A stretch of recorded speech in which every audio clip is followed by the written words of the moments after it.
তো মা দেখলেন সে উদুখলের ওপরে দাঁড়িয়ে ক্ষীর ননি মাখন ছড়াচ্ছে। মাকে বুঝিয়ে দিচ্ছে, মা আমি চুরি করি, তুমি তো বিশ্বাস করো না।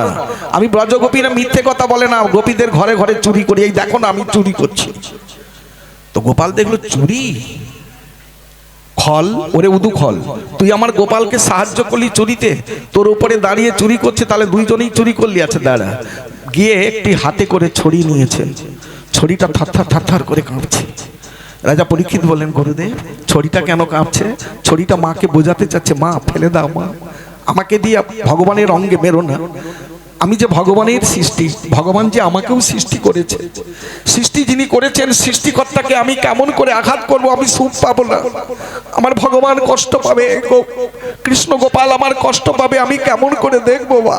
মাগো তুমি আমাকে ফেলে দাও, আমাকে দিয়ে যেন আমার ভগবানের অঙ্গে তুমি আঘাত করো না। ছড়িটা থ্যার থ্যার করে কাঁপছে। মা যখন সেই রুমের মধ্যে গেলেন, উদুখল থেকে লাফিয়ে পড়ে কৃষ্ণ ভগবান আমার ছুটতে লাগলো। ওই যে ছুটছে পেছনে পেছনে মা যশোদা ছুটছে। এখানে প্রশ্ন করলেন, গুরুদেব যে ভগবানের পেছনে মহা মহা অসুর, মহা শক্তিশালী অসুর যদি ধাবিত হয়, ভগবান তাকে নিধন করে দেয়। আজকে সেই ভগবানকে ছুটিয়ে নাচ্ছে একটা ব্রজ গোপী মা যশোদা, আর সেই গোপীর ভয়ে ভগবান ছুটে পালাচ্ছে কেন? সুখদেব গোস্বামী প্রভুপাদ বললেন, জানো কৃষ্ণ ভগবান আমার মায়ের কাছে প্রেম ভক্তিটা আস্বাদন করবার জন্য তিনি ছুটে যাচ্ছে। তাহলে মা কেন তাড়া করছে? মা কেন গোপালকে ছুটিয়ে নিয়ে যাচ্ছে? তো সেই লাঠি দেখে গোপাল আমার ছুটছে, মায়ের মনে ভয় এসে গেল। কি ভয়?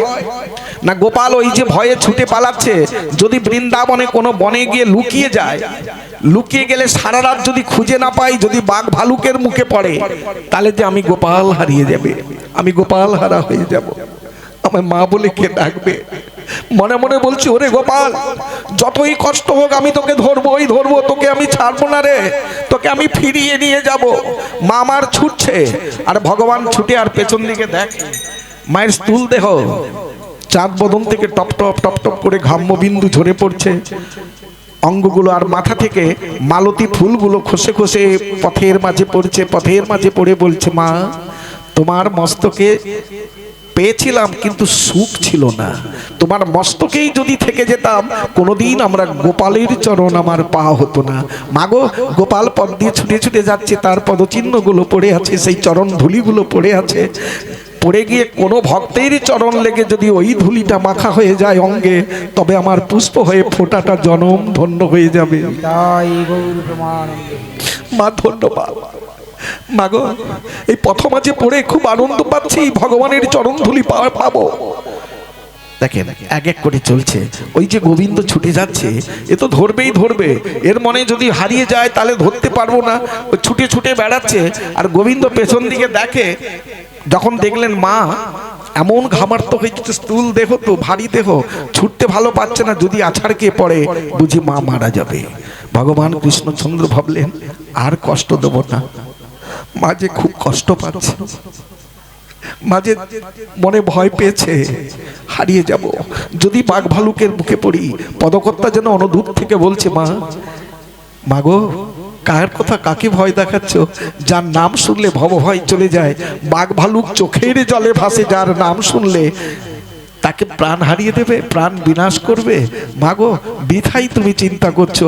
কিন্তু যশোদা মা জানে তার গোপাল তো তার ছেলে, কৃষ্ণ গোপাল ভগবান বলে তো জানে না ও তো আমার ছেলে, ছেলেটা যদি হারিয়ে যায়, তাই তোকে ধরবই ধরবো, যত কষ্ট হলে তোকে আমি ধরে নিয়ে যাবো রে, তোকে আমি হারাতে চাই না। কিন্তু ভগবান কৃষ্ণ গোপাল দেখলেন আছাড়কে পড়লে মা যে প্রাণ হারাবে, তাই কৃষ্ণ ভগবান দাঁড়িয়ে ধরা দিয়ে দিলেন।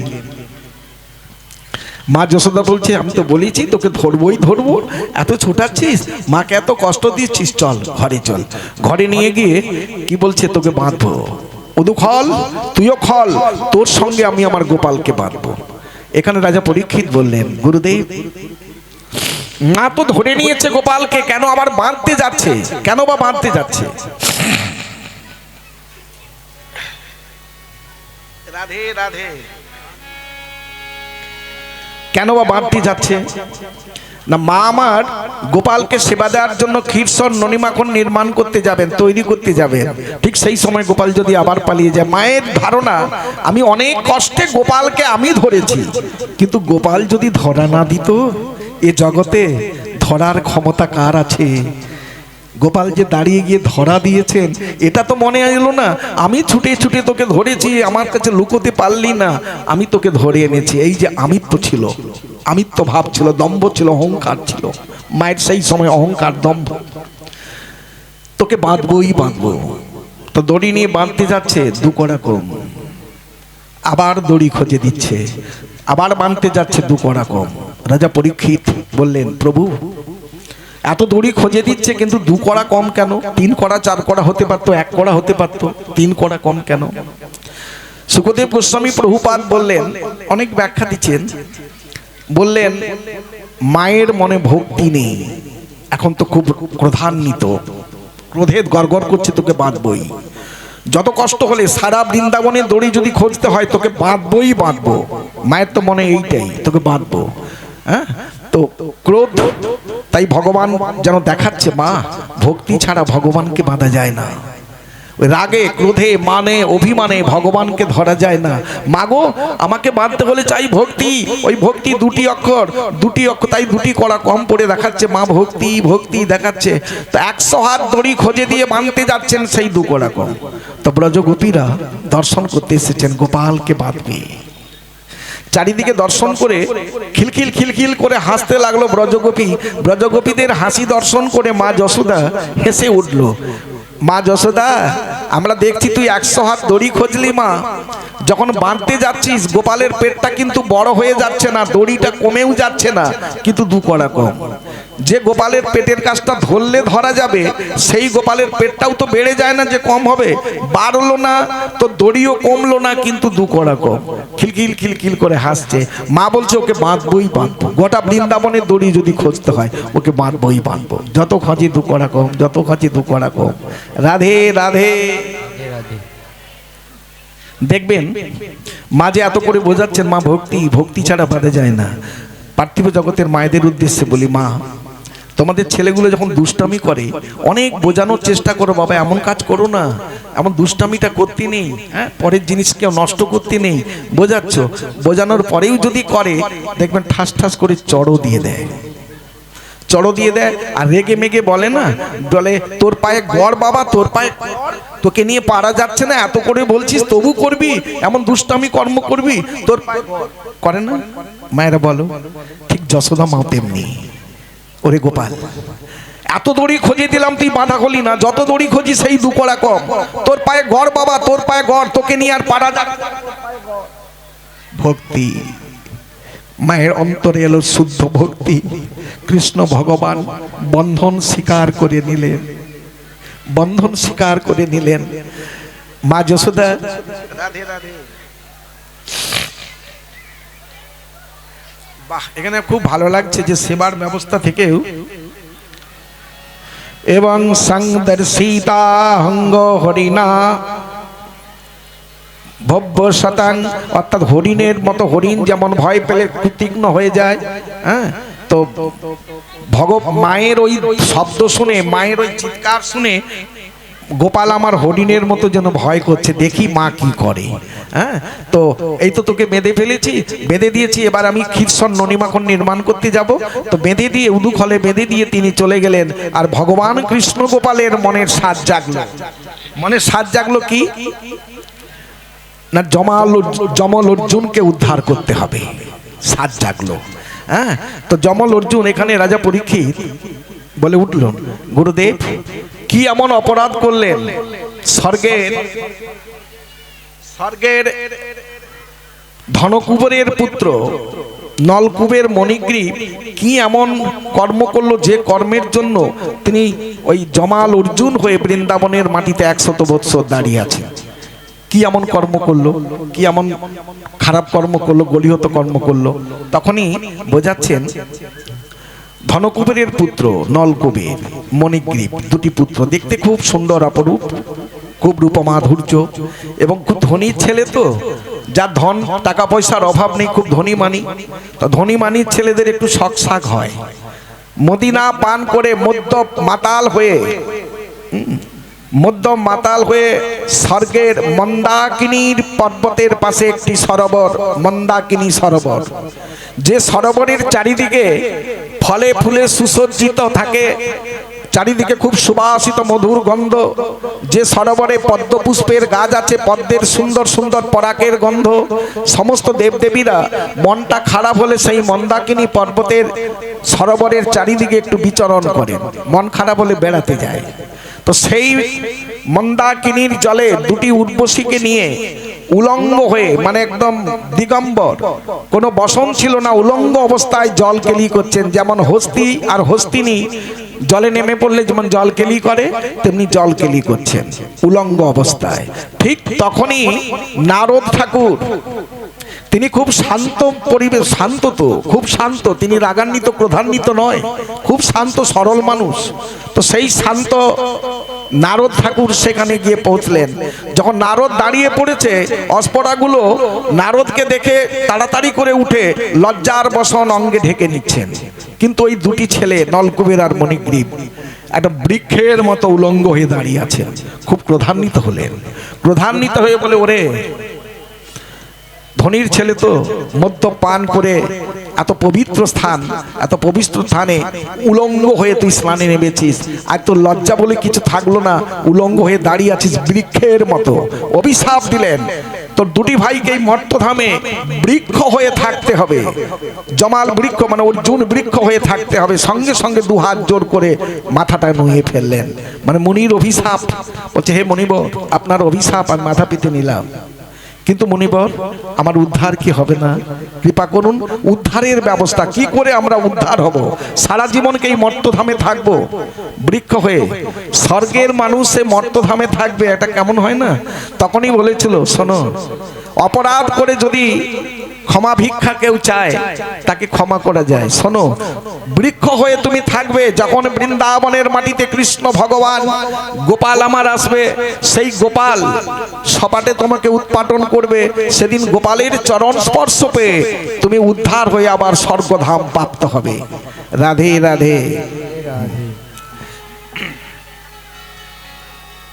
এটাকে মন দিয়ে শোনো। তারপরে একটা যে বাকি আছে, বাঁশির কথাটা না বলা হয়নি, ওটা একটু শুনে যাবে, খুব দরকার আছে, শোনো। তো কৃষ্ণ ভগবান আমার সেই জমাল অর্জুনকে উদ্ধার করবার জন্য উদুখলকে টেনে হামাগুড়ি দিয়ে চলছে, সঙ্গে আছে কি শ্রীরাম, সেই রকম ছোট্ট 5 বৎসরের বালক শ্রীরাম পেছনে পেছনে যাচ্ছে। বলছে, আমার সখা কৃষ্ণ গোপাল যাচ্ছে, কোথায় যায় দেখি, ওই টেনে টেনে নেটে নিয়ে যাচ্ছে। মাঝখান দিয়ে কৃষ্ণ ভগবান গলে গেলেন, আর উদুখলটা দুদিকে অর্জুন বৃক্ষে লেগে গেল। এত জোর টান মারলেন, সপাটে বৃক্ষ দুটো সপাটে উপড়ে গিয়ে ঝাঁপিয়ে পড়লেন।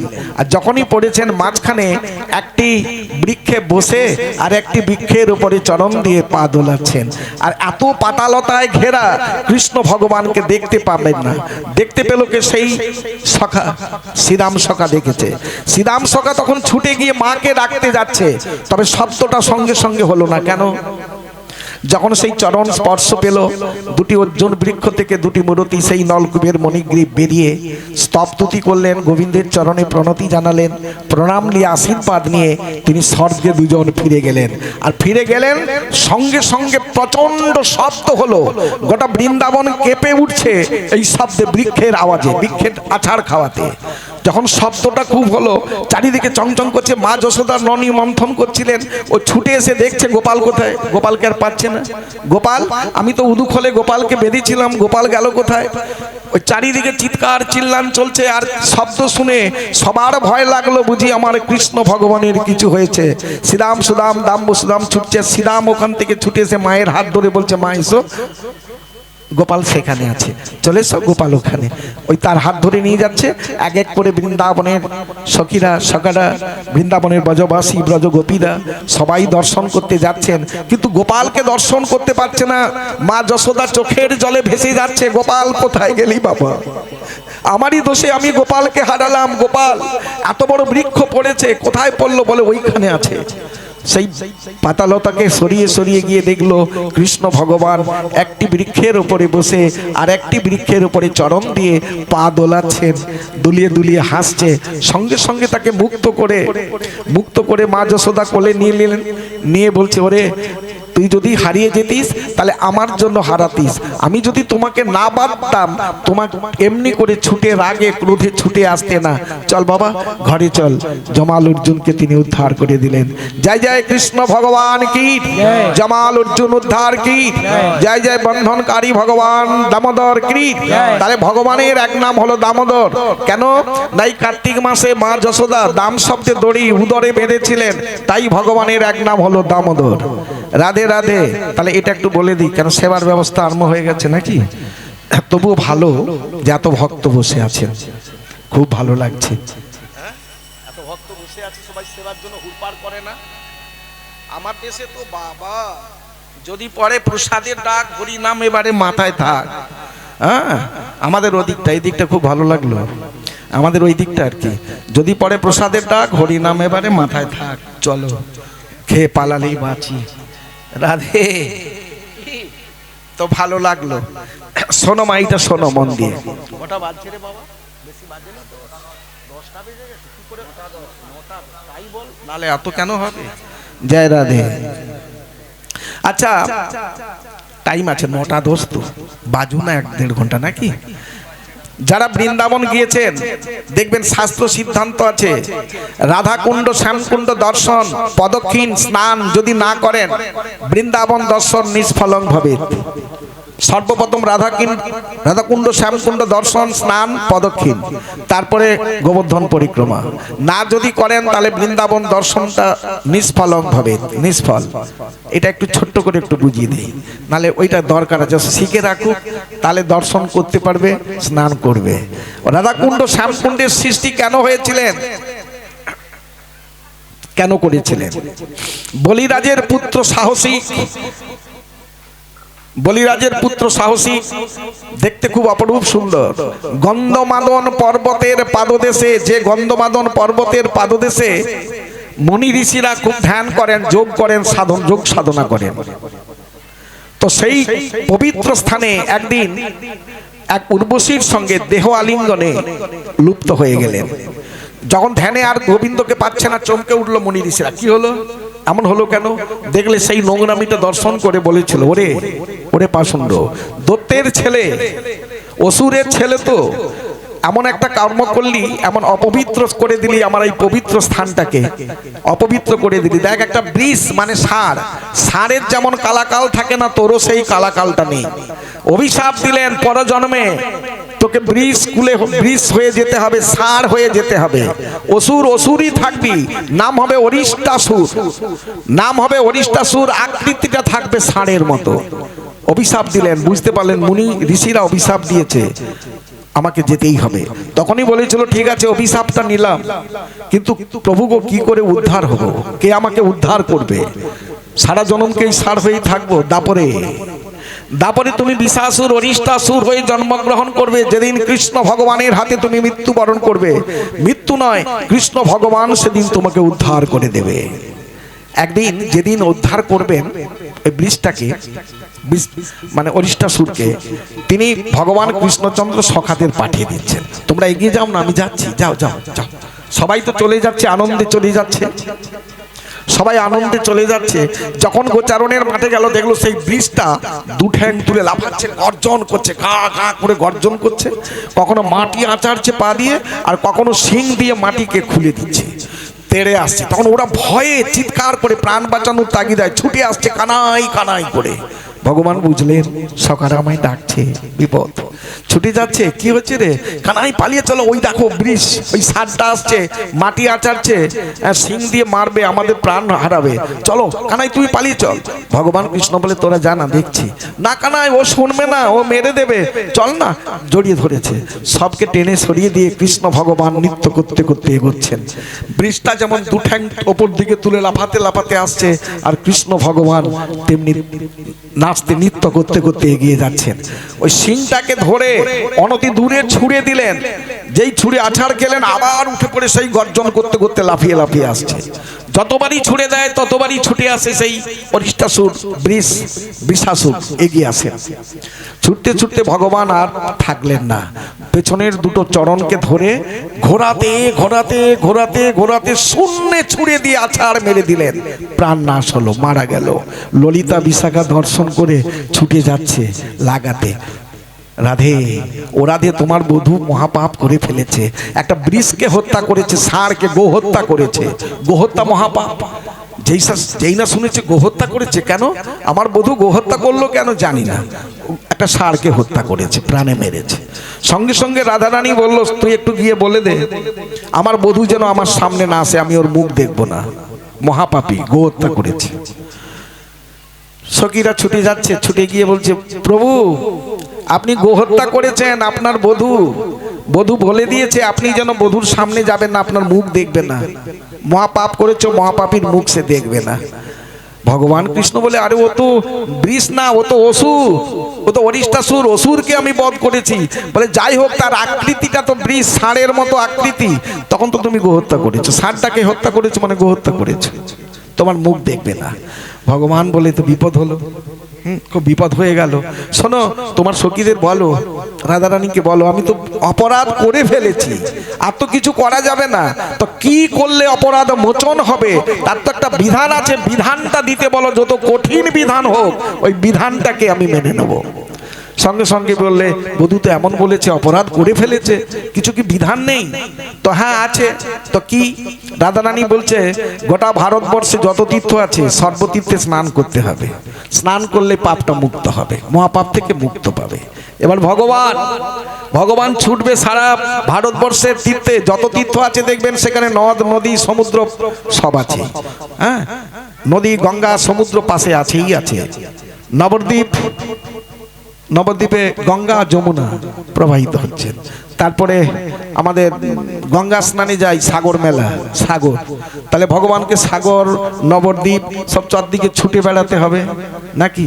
তো ছুটে বেড়াতে হবে, ছুটে স্নান করতে হবে। গিয়ে বললেন, এমনি যদি স্নান করতে পারেন গোটা ভারতবর্ষের যত তীর্থ আছে সর্বতীর্থে, তাহলে আপনার মহাপাপ মুক্ত হয়ে যাবে, পাপ আর থাকবে না। ভগবান কৃষ্ণ বলছে ঠিক আছে। তাহলে ভগবান কি ছুটে ছুটে স্নান করবেন? যেখানে ওই শ্যামকুণ্ডটা আছে ঠিক সেখানে দাঁড়িয়ে আহ্বান করলেন সর্বতীর্থকে, সর্বতীর্থ ভারতবর্ষে যত তীর্থ আছে সর্বতীর্থের বাড়ি এসে আমাকে স্নান করিয়ে এই পাপ থেকে মুক্ত করো। আকাশ প্রান্ত দিয়ে উড়ে উড়ে আসছে সর্বতীর্থের বাড়ি, সা সা করে শব্দ করে যখন স্নানটা করাচ্ছে, তার যে জলের রেস, মাটিটা নরম হতে হতে জল, মাটিটা সরতে সরতে সরতে সরতে চারিদিকে একটা বিরাট কুণ্ড খোলা হয়ে গেল।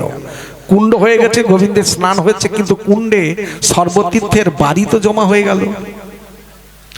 জমা যখন হয়েছে তখন ললিতা বিশাখা দেখেই ছুটে যাচ্ছে, বলে বধূ খুব বিপদ হয়ে গেছে। কি না, প্রভু তো আহ্বান করলেন, প্রভুকে স্নান করাতে করাতে জলের রেসে তো একটা কুণ্ড খোলা হয়ে গেছে, তো সেই কুণ্ডে তো সর্বতীর্থের বাড়ি জমা পড়লো। তো সবাই, গোটা ভারতবর্ষ নয় গোটা বিশ্বের মানুষ যখন যাবে সবাই বলবে, ওই শ্যামকুণ্ডে যদি স্নান করা যায় তাহলে সর্বতীর্থের স্নান হয়ে যাবে, কোনো তীর্থে আর আলাদা করে যেতে লাগবে না, কারণ সর্বতীর্থের বাড়িটা কুণ্ডে জমা আছে। তো শ্যামকুণ্ডের বাড়িতে স্নান করলে সর্ব পাপ থেকে মুক্ত পাবে। কিন্তু রাধে তোমার নাম তো বলবে না, তোমার শ্যামের নাম বলবে, বধূর নাম বলবে, তোমার নাম তো বলবে না। তুমি তো আগে তোমার বধূ বলেছিল, দেখবেন রাধা গোবিন্দ, রাধা শ্যাম, হ্যাঁ, রাধা গোপীনাথ, আগে রাধা তারপরে গোপীনাথ, ভগবান তো বলেছিল। কিন্তু এখানে ভগবান থাকবে, তুমি থাকবে না, তোমার নাম তো কেউ বলবে না। বলে কি করব? বলে তুই তাহলে এক কাজ কর, পাশে গিয়ে না কঙ্কন দিয়ে একটি কুণ্ড খনন করে দে। তো পাশে গিয়ে কুণ্ড খনন করলো, কিন্তু জল তো কাটিয়ে নিতে পারবে না, তাহলে চুরি করে নেওয়া হবে, কাটাতে পারছে না। বলে খনন তো করেছি কিন্তু জল নেই, সর্বতীর্থে তো জল নেই। বলছে এবার তোর নিজের কাজ, আমাদের কাজ না। ললিতা বিশাখা বললো, কাজটা আর আমার না, এবার তোর কাজ। তুই বধূর কাছে কিভাবে জল চাইবি, বধূ তোকে কিভাবে জল দেবে, তোর কাজ, তুই যা। তখনই রাধারানী যাচ্ছেন, যখন শ্যামকুণ্ডের তীরে বসে আছেন গোবিন্দ আমার, রাধারানী যাচ্ছেন নয়নে জল, ধীর ধীর করে চলছে। নয়নটা আমার গোবিন্দের বদনে। গোবিন্দ যেন অন্যদিকে মুখ করে বসে আছে, সবই জানা কিন্তু যেন মুখটা আলাদা। গিয়ে দুটি চরণ জড়িয়েছে। বধূ তুমি আমার চরণে কেন? বলছে ভিক্ষে চাইছি। বধূ আমার ভিক্ষে চাইছে, আমার চরণ জড়িয়ে কি ভিক্ষে চাইছো? বলছে বধূ শ্যামকুণ্ড বলবে কিন্তু আমার নাম তো বলবে না, রাধাকুণ্ড তো বলবে না। বলে শ্যামকুণ্ডে স্নান করলে সর্বতীর্থে স্নান হবে কিন্তু আমার নাম তো বলবে না। বলছে আমি বুঝতে পেরেছি, তুমি তো একটা কঙ্কন দিয়ে পাশে একটা খুলে দিয়েছো, কুণ্ড খনন করেছো, তবে জল নেই। জল না থাকলে কে স্নান করবে? স্নান তো করবে না, তো ওই জলের দরকার। বলছে বধূ হ্যাঁ, ওই জল না থাকলে। বলে শোনো বধূ, যেমন তুমি আমার আগে থাকো, বৃন্দাবনে রাধে রাধে বললে কৃষ্ণকে ডাকতে লাগবে না, গোবিন্দের কৃপা হয়ে যায়। তো গোবিন্দের আমার প্রেমের গুরু হলেন রাধারানী, তেমনি এখানেও এলে কিনা সর্বভক্ত যখন স্নান করবে রাধা কুণ্ড শ্যামকুণ্ড বলবে, শ্যামকুণ্ড রাধাকুণ্ড বলবে না। আগে যদিও আমি হলাম কিন্তু আমার নামটা কেউ বলবে না, আগে আগে তোমার নাম বলবে। আমি জলের ব্যবস্থা করছি। বাঁশিটাকে বলে তুমি ওসি হয়ে যাও। ওসি হয়ে মাঝখান দিয়ে ছিদ্র করে দিলেন, জলটা গিয়ে ভরে গেল। রাধে সবাই আসে বলবে রাধাকুণ্ড শ্যামকুণ্ড, শ্যামকুণ্ড রাধাকুণ্ড বলবে না। এবং শাস্ত্রে উল্লেখ আছে রাধাকুণ্ডে দাও ডুব শ্যামে কুণ্ডে উঠরে, রাধাকুণ্ডে দাও ডুব শ্যামে কুণ্ডে উঠরে। রাধে রাধে জয় নিতাই, জয় জয় বৃন্দাবন ধাম কি, রাধা কুণ্ড কি, শ্যাম কুণ্ড কি, কৃষ্ণ ভগবান কি, নিতাই গৌরে প্রেমানন্দে হরি হরি বল। তাহলে এই রাধাকুণ্ড শ্যামকুণ্ডের সৃষ্টি। যারা দর্শন করতে যাবেন ওখানে স্নান, আগে রাধাকুণ্ডে স্নান করবেন, তারপরে শ্যামকুণ্ড। ওরা গেলেই কাউকে জিজ্ঞেস করতে হবে না, জেনে নেবেন যে কোনটা হতে পারে। হ্যাঁ, শ্যাম তো একটু বাঁকা, শ্যাম আমার বাঁকা, ওই শ্যামকুণ্ডটা দেখবেন বাঁকা, যারা দর্শন করেছেন দেখবেন। আর রাধাকুণ্ড, রাধারানী তো বাঁকা না, সোজা।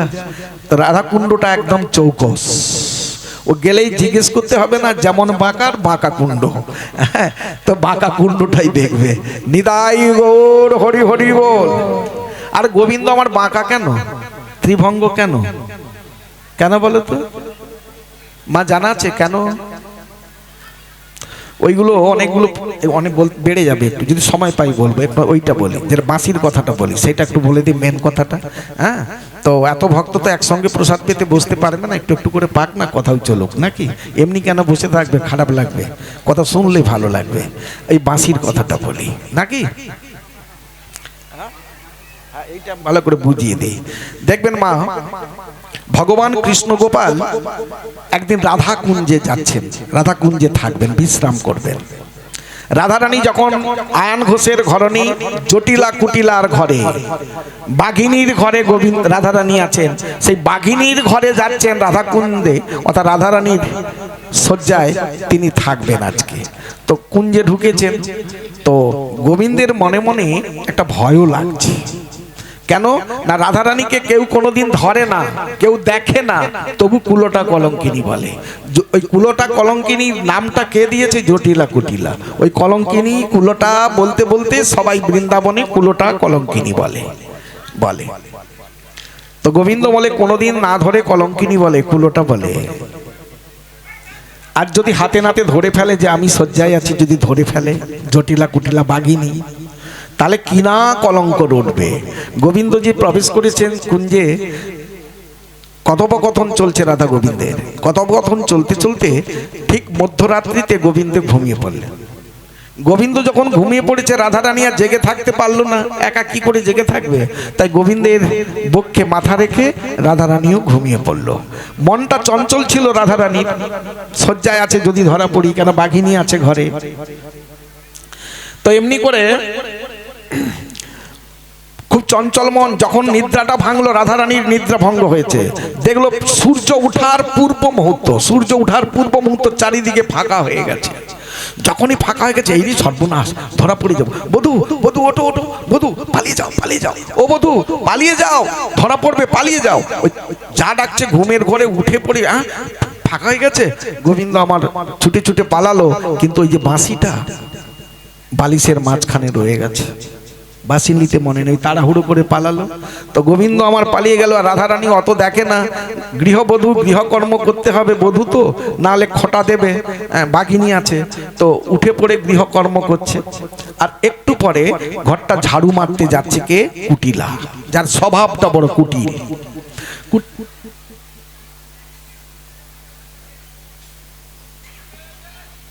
কি ওটা? কি বালিশের ফাঁকে ওটা কি চকচক করছে? আমার বধূ তো একা থাকে, কেউ থাকে না। বধূর আবার এমন জিনিস কি দেখি, শয্যায় উঠে পড়ে বালিশের মাঝখান থেকে বাঁশি। এ তো সেই গোয়ালার ছেলের বাঁশি, মাঠে মাঠে গরু চড়ায়, রাখাল ছেলে। তো রাখাল ছেলের বাঁশি আমার বউয়ের শয্যায় এলো কি করে? তাহলে রাত্রিতে রাখাল ছেলেটা আমার বউয়ের শয্যায় ছিল, না থাকলে বাঁশিটা এলো কি করে? তার বাঁশি এখানে এলো কি করে শয্যায়? সাধারণ কথা ছিল। ওই যে বাঁশি পেয়েছে, চিৎকার করে মাকে ডাকছে। মা বলে, কি রে চিৎকার করিস কেন? সাদে চিৎকার করছি, দেখবি আয় না। কি বলে, দেখেছিস? বলে, বাঁশি কোথায় ছিল? বলে, ওই কালার বাঁশি তোর বইয়ের শয্যায় ছিল। তাহলে রাত্রিতে ওই কালা ছোড়া তোর বইয়ের ঘরে ছিল। তো ওটা তো শুধু মাকে বলে শান্তি পাবে না, গোটা বৃন্দাবন কাঁপাবে।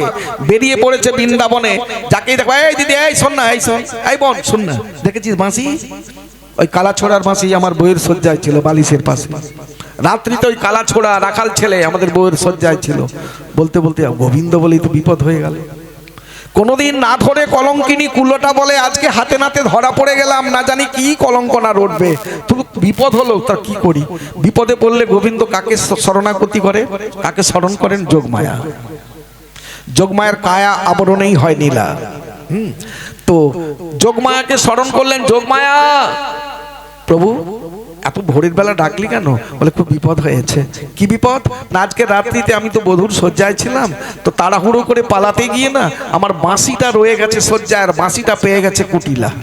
পেয়ে গিয়ে সারা বৃন্দাবনে দেখাতে দেখাতে যাচ্ছে। বলে, প্রভু আগে আপনি বধূর কলঙ্কটা মোচন করুন, রাধারানীর কলঙ্কটাকে মোচন করুন। বলে, কি করে মোচন করব? না ধরে আমাকে কোনোদিন ধরে না। হ্যাঁ, দেখবেন রাধারানী যখন গোবিন্দ বংশীধ্বনি করে, রাধারানী যে কোনো আছিলায় যায়, জল আনার আছিলায় হোক, যে কোনো আছিলায় যখন যায়, হ্যাঁ, তখন দেখবেন ব্রজগোপীরা দেখে ফেলেছে রাধারানী যাচ্ছে, সে লোক জড়ো করছে। দিদি শোন নয়,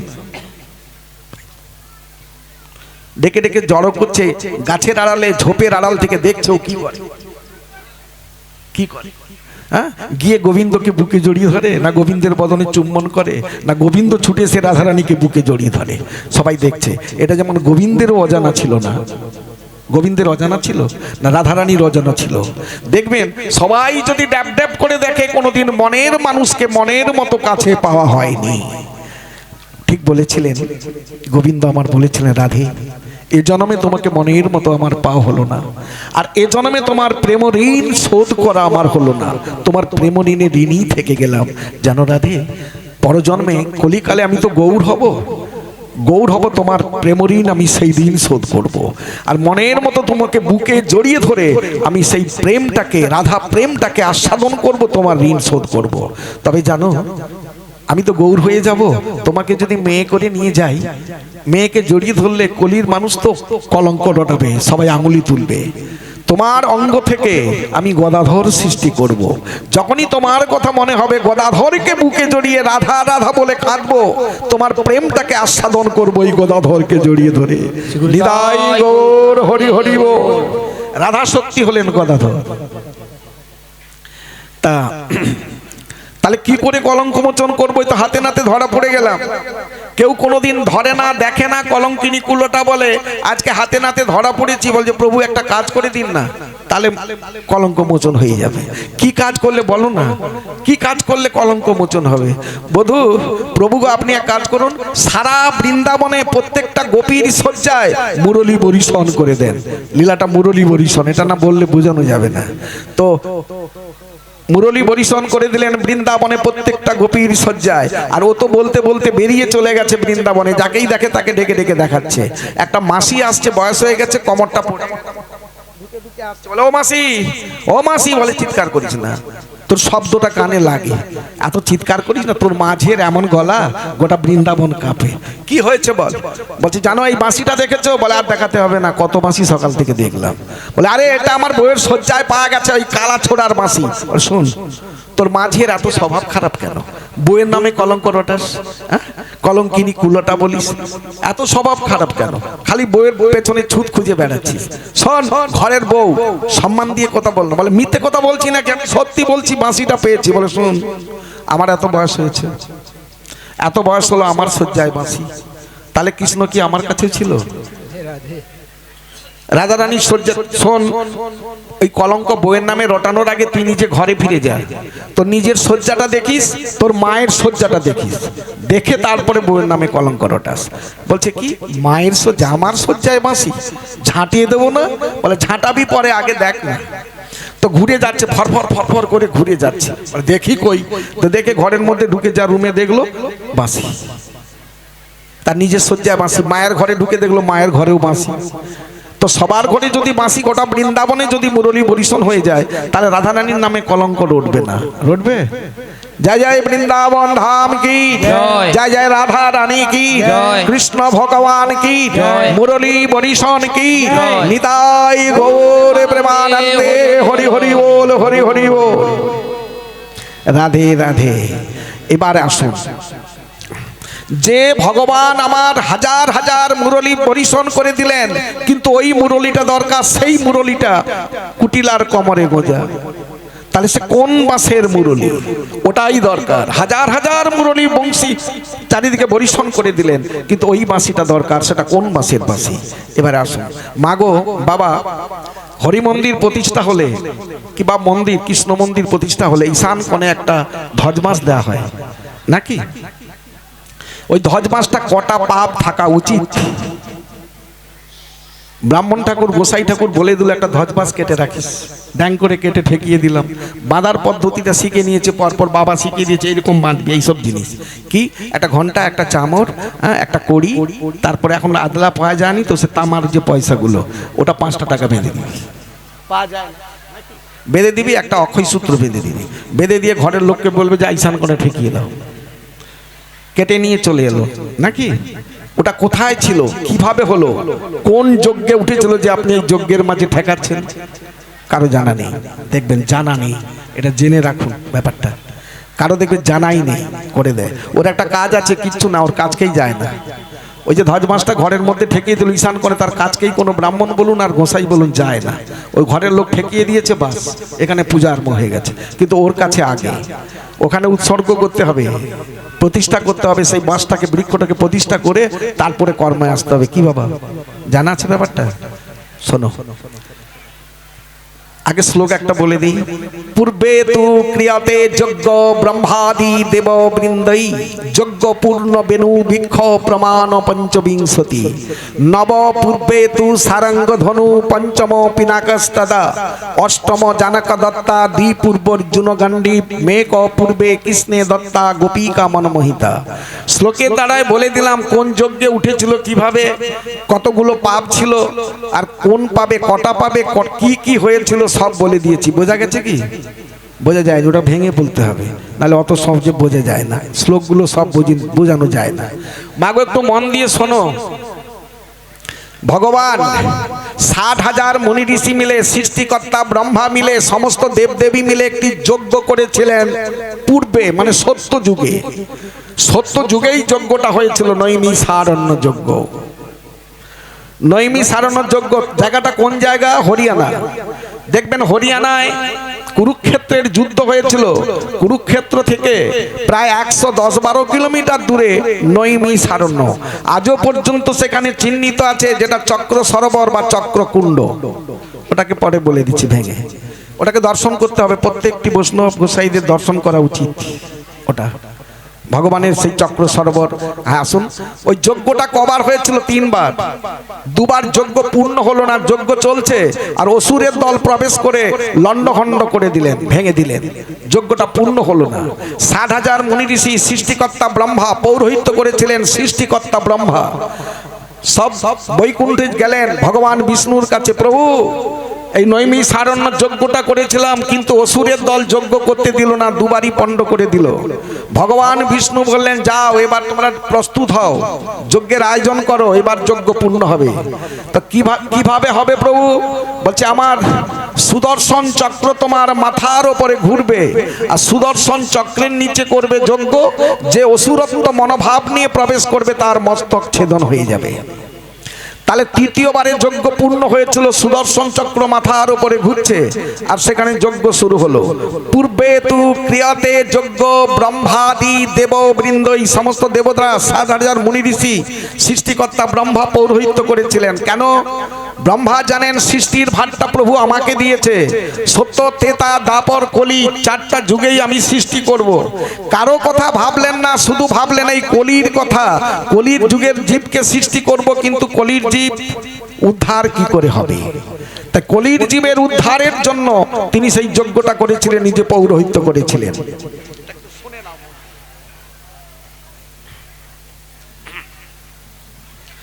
তাহলে সুদর্শন চক্রের নিচে যজ্ঞটা চলছে। যজ্ঞ পূর্ণ হলে পঞ্চবিংশতি 5 আর 20 মানে 25 পাবের একটি বাঁশ উল্লিখিত হলো ঈশান কোণ দিয়ে। ওটা তখন দিতে হয় না, আপনা হতে বাঁশটি উল্লেখ হলো। সেই জন্য মহামার যজ্ঞ করলে ওই ধ্বজ বাঁশটি দিতে হয়। ওই জন্যেই তুলতে পারার ক্ষমতা নেই, কারণ সেই শ্রদ্ধা ভক্তি তো কারণেই পূর্বে হয়েছিল, সৃষ্টিকর্তা ব্রহ্মা করেছিলেন ওটা। তো সৃষ্টি হয়েছিলেন 25 পাবের একটি বাঁশ উল্লিখিত হয়। নবপূর্বে তু সারঙ্গ ধনু, যেটি পূর্বে সারঙ্গ দেবের ঘরে যে ধনুকটা ছিল 9টি পর্বে। নবপূর্বে তু সারঙ্গ ধনু পঞ্চম পিনাকস্তদা, শিবের পিনাক যন্ত্র 5টি পর্বে, 9 আর 5 গণ 14। জোরে বলবে শুনতে পায়। 14। অষ্টম জানক দত্তা, যেটা জনক ঋষির ঘরে 8টি পাবের হরধনু ছিল, যাকে ভঙ্গ করে রামচন্দ্র ভঙ্গ করে সীতামাকে বিবাহ করেছিলেন। ওর সঙ্গে 8 যোগ দাও, 22। দ্বিপূর্ব অর্জুন গান্ডীব 2টি পর্বে, অর্জুনের গান্ডীব কত হলো? 24। এখন একটা বাকি আছে, ওই শেষের একটি পর্বে গোবিন্দের মোহন মুরলী। তো সেই বাঁশির মধ্যে কটা ছিদ্র আছে বাবা? কটা ছিদ্র? 9টা। আমাদের দেহে কটা ছিদ্র আছে? 9টা। ওটা হচ্ছে নববিধ ভক্তি, ওটাই হলো নববিধ ভক্তি। শ্রবণাং কীর্তনাং বিষ্ণু শরণাং পাদ সেবনাং অর্চনং বন্দনং দাস্য সখ্য আত্মনিবেদনং, ওটাই হচ্ছে নববিধ ভক্তি। তাহলে আসুন, সেই বাঁশিটা কোথায় আছে? তাহলে ওই যে কাটবেন না, গড়া থেকে উপড়ে নেবেন, 25 পাপ গুনে পারবেন না, ওরকম 10-25টা গ্রাম খুঁজে বেড়ালেও পাবে না। 25 পাপ পাবে, বেশি কে পার আছে, কম কে পার নেই। তাহলে যদি 2-4টা পাপ 6টা পাপ বেশি হয়ে যায়, ঠিক আছে, কোনো অসুবিধে নেই, যেন কম না হয়। তাহলে কিন্তু যজ্ঞটা আপনার পূর্ণ হবে না। আর কেটে নেবেন না, ওই যে আমরা তো কেটে নিয়ে ঠেকি দিলাম, নেবেন না, গড়াটা তুলে নেবেন। গড়া তুলে সেই মুড়াটা কি হয়েছিল? মুড়াটা হচ্ছে সৃষ্টিকর্তা ব্রহ্মার কুমণ্ডল, ব্রহ্মার কুমণ্ডল হয়েছিল মুড়াটা। তাহলে ওটা পাওয়া গেল তো, আর ভুলটা যেন না হয়, প্রত্যেক বাড়িতে অনুষ্ঠান হলে যেন ভুল না হয়। বাঁশটাকে গোড়া থেকে তুলে নেবেন, 25 পাবের বেশি যেন থাকে, কম যেন না হয়, তাহলে যজ্ঞটা আপনার পূর্ণ হবে না। আচ্ছা, তাহলে এটা বাঁশিটা দেখি, বাঁশিটা কুটিলার কোমরে। তাহলে বাঁশিটা আমায় কে এনে দেবে? হনুমান গিয়ে বলছে, প্রভু আমাকে একটু আশীর্বাদ করুন। বলছে, হনুমান পারবি তো? হনুমান হাসছে, প্রভু পারবো না, রাবণ বংশকে ধ্বংস করে দিলাম, সীতামাকে উদ্ধার করে নিলাম, তো সামান্য একটা কুটিলার কাছে বাঁশি নিতে পারবো না, আপনি আশীর্বাদ করুন না। আপনার আশীর্বাদ পেলে দেখেন না কিভাবে করি। তো আশীর্বাদ করে দিলেন। হনুমান যাচ্ছেন, ও ঝাড়ু মারছে, পেছনে কাপড় টেনে দিল, খ্যাঁকা খ্যাঁকা করে ভঙ্গি ভাঙ্গা 2 ট্যাং তুলে লাফাচ্ছে। হনুমানের যেমন ধর্ম, ও ঝাড়ু দিয়ে মারলো, বলে ঝাড়ু মারো, ওটা নিতে হবে। লাফিয়ে গিয়ে সেই কোমর থেকে টানবে করছে, ঠাস করে চড় মারলো, লাঠি কিল চড় কি না মারছে, ও ছাড়ছে না, এধারে টানে ওধারে টানে, খ্যাঁ খ্যাঁ করে মাথার উপর দিয়ে ঝাম মারে। তো করতে করতে খুব ক্রোধান্বিত হয়ে তখন বাঁশিটা টেনে নিয়ে ছুঁড়ে দিল। যার ছুড়লো খপ করে ধরে নিয়ে বলছে, জানো এই বাঁশিটার জন্য তুমি লাত মারলে, চড় মারলে, ঝাড়ু মারলে, কিন্তু বাঁশিটা উদ্ধার করে আমার গোবিন্দকে দিতে পারলাম। জয় জয় শ্রী হনুমান জি কি জয়, জয় কৃষ্ণচন্দ্র কি জয়, জয় বৃন্দাবন ধাম কি জয়, জয় সেই মুরলী বরিশন কি নিদায় গৌরে প্রেমানন্দে হরি হরি বল।